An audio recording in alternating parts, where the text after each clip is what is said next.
20 লাখ টাকা চাঁদা না দেওয়ায় বাগেরহাটের মোরেলগঞ্জে গ্রিস প্রবাসীর অসুস্থ পিতার রোগ মুক্তির কামনায় আয়োজিত দোয়া মাহফিলের রান্না করা খাবার নষ্ট করে দেওয়ার অভিযোগ উঠেছে বিএনপি নেতা কাজী খায়রুজ্জামান শিপনের অনুসারীদের বিরুদ্ধে। শুক্রবার 17 মে উপজেলার বাবুইখালী ইউনিয়নের উত্তর সুতালুরি গ্রামে এই ঘটনা ঘটে।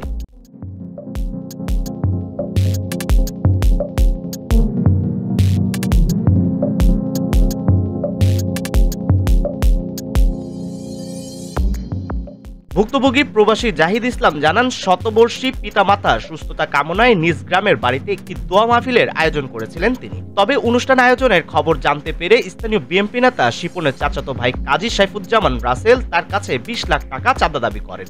চাঁদা দিতে অস্বীকার করায় রাসেল ও তার লোকজন জোরপূর্বক বাড়িতে ঢুকে রান্না করা খাবার ফেলে দেন বলে অভিযোগ করেন জাহিদ।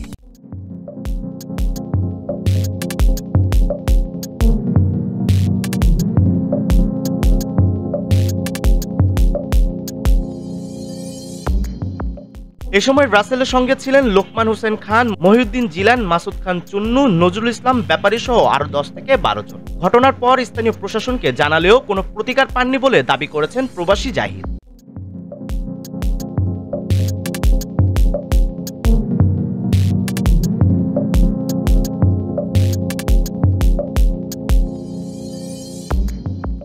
তিনি বলেন, 2 দশকের বেশি সময় ধরে আমি গ্রিসে বসবাস করছি এবং সামাজিক কর্মকাণ্ডে জড়িত। কোনো রাজনৈতিক দলের সঙ্গে জড়িত না হলেও শিপনের অনুসারীরা সোশ্যাল মিডিয়ায় বিভ্রান্তিকর প্রচারণা চালাচ্ছে। এখন এমন পরিস্থিতি যে আমি গ্রামে যেতে পারছি না, এমনকি আমার ভাইকেও হত্যার হুমকি দেওয়া হয়েছে। বিএনপির একাধিক নেতার সাথে যোগাযোগ করার পরও কোনো নিরাপত্তা পাননি বলে দাবি করেন তিনি।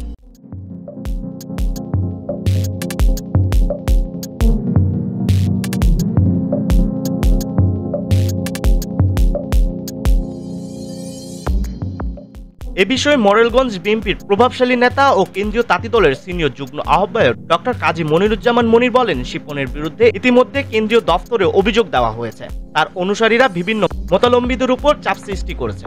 দল এ বিষয়ে তদন্ত করেছে।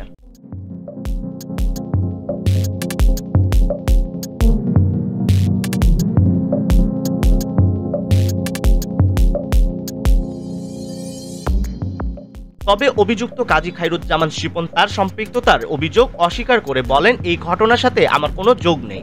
আমি কাকে চিনি আর কাকে চিনি না তাতে আমার অনুসারী হয়ে যাবে না। আর যদি কেউ ব্যক্তিগত আক্রোশে কিছু করে থাকে সেটা আমি জানি না।